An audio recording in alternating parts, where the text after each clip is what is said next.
everybody? Welcome back to Brian for Liberty. First, let me get in a quick humble brag and throw a quick thank you out. I got not one, but two new subscribers overnight. And I'm telling you, watch out, Joe Rogan, because the Brian for Liberty social media network is about to explode. More importantly, I wanted to talk about a couple of crazy things going on in the country right now, as there are always a couple of crazy things going on in the country. I don't know when this is all going to unravel, when it's all going to come undone, and who's going to be in power, and who's going to get to take credit, and who's going to get to point the blame, and all that stuff. I'm just watching the slow motion destruction and the name calling. And when I say that it's all going to come unwound, I don't mean like we're going to have some epic economic collapse, although we are going to continue to slowly slide into economic futility as our divorce with Saudi Arabia kind of shows that dollar dominance globally is coming to an end. Russia's testing us in the Ukraine, all this different stuff that's going on. America's place in the world is definitely going to change. We're definitely sliding into mediocrity.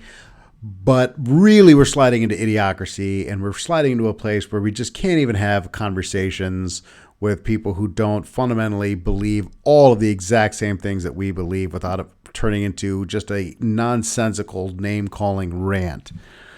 One of the things that's that's popped in my head today as I'm reading some of these headlines that I'm going to get into in just a few minutes is the party switch. This is maybe one of the dumbest arguments. It might be one of the longest running, dumbest arguments between Republicans and Democrats. And it's really just an argument to try and prove who is and or is not more or less racist than the other group. Like, it's really quite funny. It's very entertaining. And it would be even funnier if it wasn't incredibly sad and divisive and really kind of underpins what's tearing the country apart today. So I even have to look it up really to understand what the core points of the argument actually are. But let me quick, I'm going to bring this up. I actually just pulled this up a few minutes ago because I have another article I wanted to get into that dovetails off of the party switch thing, but I wanted to make sure I had a solid idea of what the party switch argument was all about. So let me bring this article up real quick and just kind of read through the first couple of paragraphs here. Any mention of the racism of the Democrat Party? Well, here, let's start at the truth about the party switch and the racism of Democrat Party past and present.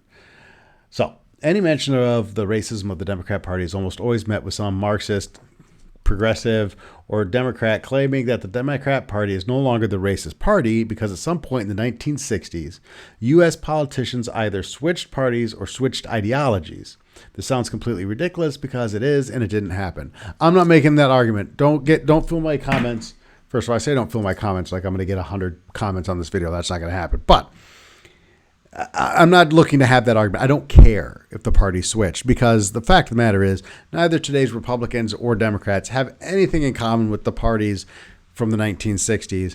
The Republicans talk about how the Republican Party is the party that ended slavery. Like, who cares, dude? You're not that political party anymore by any stretch of the imagination. If the Democrats are the party that are responsible for the Civil Rights Act and all that stuff, that's fine. Like, who cares? You have nothing in common with those. Do you think, what does Joe Biden have in common with John F. Kennedy? Like, let's just pretend that, let's just get past the part where we actually believe that today's political parties, today's Republicans and Democrats have anything to do with the Republicans and Democrats from back in that era. Whether it's the Civil War era, certainly there's nothing. Or even in the 1960s, these two parties have nothing to do with those political parties. All right. But I wanted to bring that up so we had some kind of a conversation or some kind of basis of understanding of what this argument is about, because this is kind of what kills me here. Supreme Court considers Harvard and University of North Carolina's use of affirmative action. Here's what you need to know. Now, to me, I oppose affirmative action. I oppose any judgment of anyone based on anything other than individual merit. And What you're going to hear in response to that, I think, from Democrats in particular, is how unfair society is and how certain groups of people have been marginalized and traditionally oppressed, and and of course, modern systemic racism. And all that's going to come into play when I say that I don't believe in any form of affirmative action, when I believe that we should be judging everyone the exact same based on merit. Now, what's interesting to me about that is that gets met with resistance not from the Republican Party, but from the Democrat Party. In the Democrat Party of 2022 will tell you that not profiling, essentially not racially profiling potential job applicants, potential students, that not taking race into consideration, that turning a blind eye to a person's race in regards to these things is racist. They'll tell you that that's racist. That's insane. What does this have to do with the party switch? Well, let me get into this article quick, and we'll talk about that a little bit more. But let me get into this. The conservative Supreme Court, I love it, the conservative Supreme Court, will meet Monday to consider whether colleges, to consider whether colleges and universities can continue to take race into consideration as a factor in admissions, a case that could diminish the number of Black and Hispanic students in higher education. So let's start there. There's only two ways that not taking race into consideration can diminish Black and Hispanic students in higher education. There's only two ways that can happen. The first way is that Black and Hispanic students do not have the educational merit, right, to get into these universities. They on their merit are not able to get into these schools. That's one way it would diminish Black and Hispanic students. The other way is that these universities are just flat out racist and don't want Black and Hispanic students in their schools. That's the only two ways. If you look at the admissions at these schools and you think these are institutes of higher learning, the people who run these admissions offices are well-educated, intelligent people, the idea that they're going to be racist or anti-Black or anti-Hispanic is probably unrealistic. Then you have to honestly say that this means that whoever's writing this article thinks that Black and Hispanic students don't have what it takes to get into these universities. Now, that's an interesting thing to think about. Because if they don't have what it takes to get into the universities, they don't have what it takes to be successful at these universities. Now, Thomas Sowell talked about this and talked about these students, Black students. I think he was talking about MIT when he brought it up. Look it up. It's actually a really great video, him addressing Congress directly and talking about this. But I think he was talking about MIT, and he was saying how Black students going to MIT were at the bottom, like 10% of MIT, and their dropout rates were incredibly high, and how poorly they performed at MIT. But nationally, they were amongst the top 10 students from an academic perspective in the country. They were incredibly well-qualified students, and had they gone to virtually any other university, they would have had a great deal of success. But the push to get Black students into a prestigious university like MIT, which really is the top 1% of the 1% of students from an academic perspective, these are the best and the brightest, to artificially inflate the number of Black students at MIT actually harmed them and caused them to become failures, to drop out, because the academic standards at this school was a little too stringent, and that they would have been better off not going to that school. So the idea that it's racist to keep Black students or to not take race into consideration when determining whether or not these students should be in schools, it's very counterintuitive. If it's racism that's keeping them out of the school, then obviously that's an issue. I personally don't. I believe that to be very unlikely. Just from it, if you look at what institutes of higher learning kind of how they lean politically, what their thought processes are. If you're a Democrat, you would look at Harvard and these universities and go, well, this is a place where there's far less racism than in the rest of the world. If you're a systemic racism person, you believe in that kind of stuff, then the universities would be a place where you would say we can escape from it here. I think most Democrats would agree with me when I say that the diminishment of Black and Hispanic students in higher ed, in these, first of all, says in higher education. I don't think that's accurate. First of all, I think we'll have less Black students at these two schools, maybe, particularly Harvard. But I think most Democrats would agree with me and say that the issue is that there's systemic unfairness in the educational system, which means less Black and Hispanic students would qualify for these schools. I think Democrats would agree with me on that point. I don't believe that, but I would say that is the argument. That's why we need affirmative action. What they would say, the reason we need affirmative action at Harvard University and apparently the University of North Carolina is because Black and Hispanic students are at an automatic disadvantage and therefore will get admitted at a lower pace into these schools.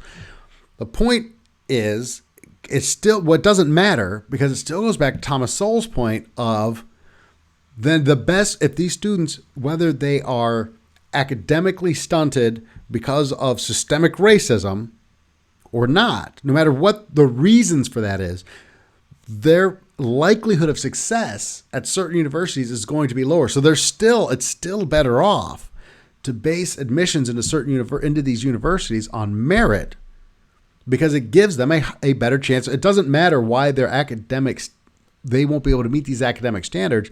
The fact of the matter is they won't be able to meet these academic standards, and therefore it's best for everyone involved if students who can't meet those standards are going to schools where they can actually have a better chance of success. I don't think that there's an argument to be made there. You may not like it, but if you are of the ilk that certain students, and I don't think it's, first of all, and the reason I'm going to back this up and I'm going to say it's not about Black and white, and it's not about Black, Hispanic, it's not about any of that stuff. What it's really about is poverty, right? And then you're going to go back again and, systemic racism is why disproportionate impacts and all that kind of stuff. And I know all the arguments that are going to be made. My point is that for some reason, whether it's systemic racism, whether it's oppression, no matter what the reasons are, no matter what the argument on that side is that they're not academically prepared to get into the school. Otherwise, they would be able to get in on their merit. It's either that or these schools are just flat out racist. That's it. Those are the two things. And I would say that qualified students of color who are applying at Harvard University are probably very few and far between, because students who qualify to get into Harvard are very few and far between. Let me just say that.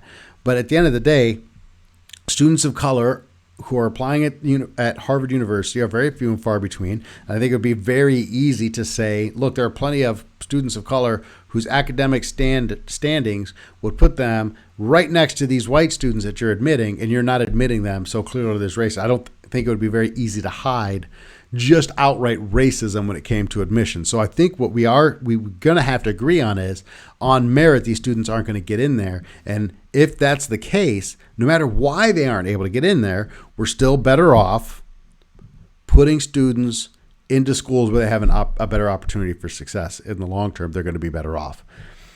Anyway, hanging in the balance is the future of admission plans at hundreds of schools that have relied on court precedent for decades in order to achieve the educational benefits they say flow from student body diversity on campus. Challengers in the case are targeting Harvard and the University of North Carolina, arguing that their programs violate equal protection principles, dash the promise of a colorblind society, and discriminate against Asian Americans. They're urging the court to overturn precedent and they say that the school should explore and further develop race-neutral alternatives to achieve diversity. So let me tell you what's wrong with that. There is no reason for schools to pursue diversity. If you view diversity as different races, different colors, different ethnicities, if you view that as diversity, I have no interest in that whatsoever. I have, at the university level in particular, I have a great deal of interest in diversity of thought. I want as many different ideas coming together as possible, and I don't care where those ideas are coming from. And again, I go back to these these admissions should be based on merit. I don't think that's a controversial thing to say. So how does this tie into the party switch? Well, who is suddenly for judging people on race? Who's suddenly for that? If the Democrats are saying that the party switch happened and that's why the Civil Rights Act and all this stuff, and the Democrats are going to take credit for it because the ideology's changed or whatever the case may be, looking at people and judging people based on anything other than merit, particularly judging people based on their race and ethnicity, by definition is racist as hell. So if you're a Democrat and you're angry about this, then you're the racist. This is what I don't understand about the modern Democrat Party. You guys are the racists. I've said this a million times. Every single reason you think voter ID laws are racist is in fact racist. All the reasons, all the justifications. Every time I ask a liberal, why are voter ID laws racist? They give me a bunch of racist reasons for it. This is the exact same thing. It is the exact same thing. It's even to a lesser degree. Like I said, you could say that due to the history of our country, that people of color have had less opportunities than their white counterparts, and therefore their academic standards aren't going to be the same, and they're not going to be able to compete on an even level and get into school. Blah blah. All right, we can have that conversation. It goes back to the whole thing about they're not going to make it if they can't hit the standard, but. And then let's read a little bit further here. The problem with the whole it's because of racism issue is because at least we think about Asian admittance and what it takes for an Asian student to get into a top Ivy League school, right? Their standards are higher, but they're not white and they've experienced racism and all these other things, right? So I think we can argue away it's purely a race-based issue. I think we can argue that away pretty simply. So let's take a look. At least 9 states have already chosen to end consideration of race in university admissions, including Arizona. This is a diverse group of states, by the way, including Arizona, California, Florida, Idaho, Michigan, Nebraska, Oklahoma, and Washington. According to the National Conference of State Legislatures, Supreme Court precedent allows the consideration of race, but the court's new composition of conservative judges did not hesitate last term to overturn decades-old precedent in a case that curtailed a federal right to abortion. Okay. A Washington Post poll found that 63% of U.S. adults support the Supreme Court banning colleges and universities from considering a student's race and ethnicity when making decisions about student admissions. At the same time, 64% also say that, in general, programs designed to increase the racial diversity of students on college campuses are a good thing. This is important. This goes back to one of my core beliefs. Americans are stupid, and they don't really know what the hell they're doing. They don't know what they want. They like to say things that make them feel good, but in reality, they don't understand how policies impact the real world at all. That's a very, it's sad when I talk about the collapse of this is it. It's idiocracy, man. I think that we shouldn't be judging people based on the color of their skin. That makes me feel good. So we shouldn't allow colleges to let people in that way.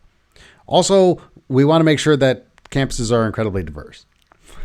Because those two things, saying both those things out loud make me feel good about myself, but I'm not sure how to execute or make either of those things happen. And so I'm just saying things that make me feel happy.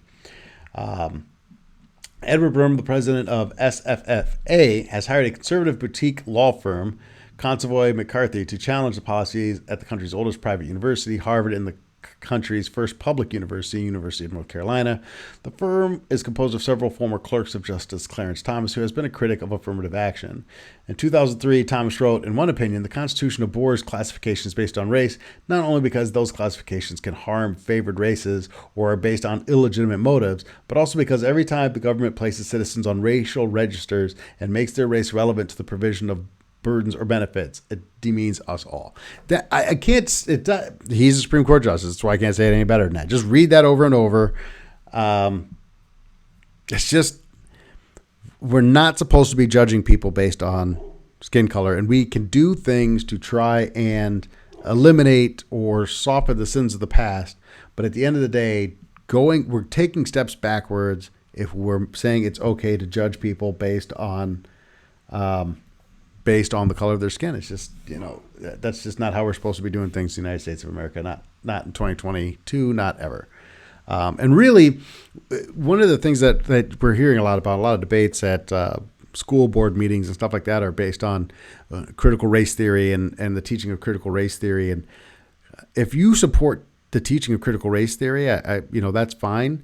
But the most important lesson that I think we're supposed to be taking away from that, I think that the advocates of critical race theory would say we need. And I've read some critical race theory. I've done some videos on critical race theory on the channel. Go check them out.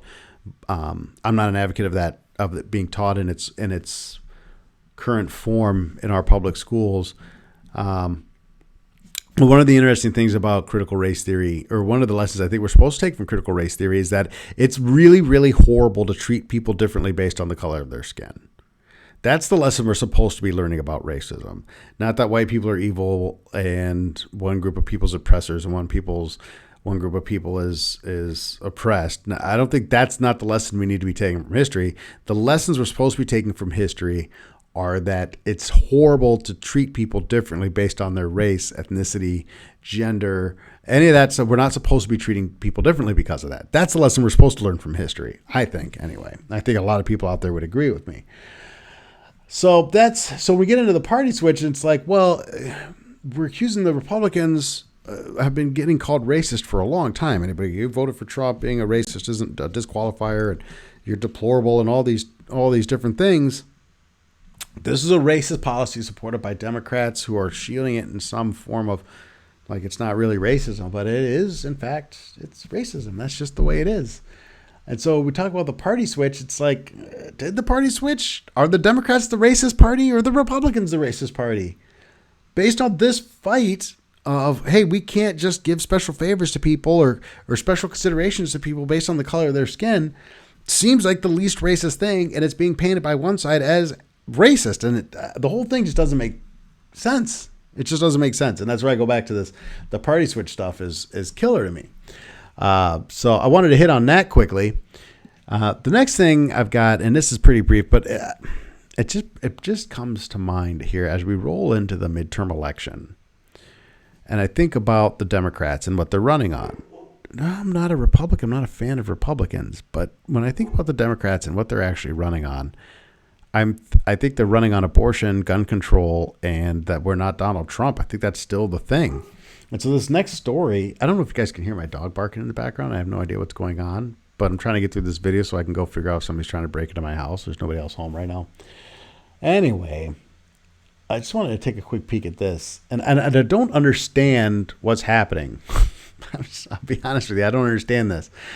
Trump asked the Supreme Court to intervene in dispute with House panel over tax returns. So what is going on? Why are we still trying to look, when Donald Trump was running, I was like, yeah, get his tax returns. I don't think that if you're running for president of the United States, yeah, you have to be an open book. Trump hasn't been president for a couple of years. So I'm like, I'm reading this article. Former President Donald Trump on Monday asked the Supreme Court to intervene in his long-running legal battle with the House Ways and Means Committee over access to years' worth of his tax returns. Trump's request came to the nation's highest court days after the U.S. Court of Appeals for the D.C. Circuit declined to reconsider an August ruling by a three-judge panel that unanimously sided with the House committee in the dispute. Trump asked the Supreme Court to pause enforcement of the appeals court ruling so that he has time to submit a formal appeal of the decision to the high court. Essentially, there's a big legal battle going on, and lawyers are making a ton of money. This case rule raises important questions about the separation of powers that will affect every future president. The committee's purpose in requesting President Trump's tax returns has nothing to do with funding or staffing issues at the IRS and everything to do with releasing the president's tax information to the public. So I had to do a little searching, and this is the article that actually came up, and I'm like, well, what is the stated purpose of this request for Trump's tax returns? The House committee asked the IRS for Trump's records in 2021. That's after the election. Why does the House of Representatives, why is a House committee seeking a former president's tax records? This is over now. That's what I don't get. That's what I don't understand this. To help assess the IRS's presidential audit program, requests the committee described as a plainly legitimate area for congressional inquiry and possible legislation. You're Democrats in the House of Representatives, and you want to do what is a very legitimate, I don't know anything about this. You want to do this legitimate thing about the IRS presidential audit program, blah, blah, blah, blah. You're saying it's a very legitimate thing. You want to run against Donald Trump because you have very little to run on. And listen, they don't have much to run on either. They're running on the we're not the Democrats. The two parties are. My next video is really going to delve into the two parties. I'm going to have that video tomorrow. If you guys are still hanging out here now, please tune in tomorrow, because tomorrow I'm going to talk about why I lean libertarian and why I can't vote Republican and Democrat. But we'll set that aside for a minute. The House committee asked the IRS for Trump's records in 2021. You're Democrats. You're in the House of Representatives. You asked for Trump's tax records, in my opinion, because you wanted this headline. Trump asked Supreme Court to intervene in dispute with House panel over tax returns. Because most people aren't going to read the article. What they're going to think is that this goes back to his presidential campaign. This goes back to the time to when he was serving as president, and that you're investigating him for some kind of wrongdoing. It's the headline that you're after. That's why you're doing it. You could have asked for Biden. You're Democrats. Biden's a Democrat. Why not just he's been in public service for decades.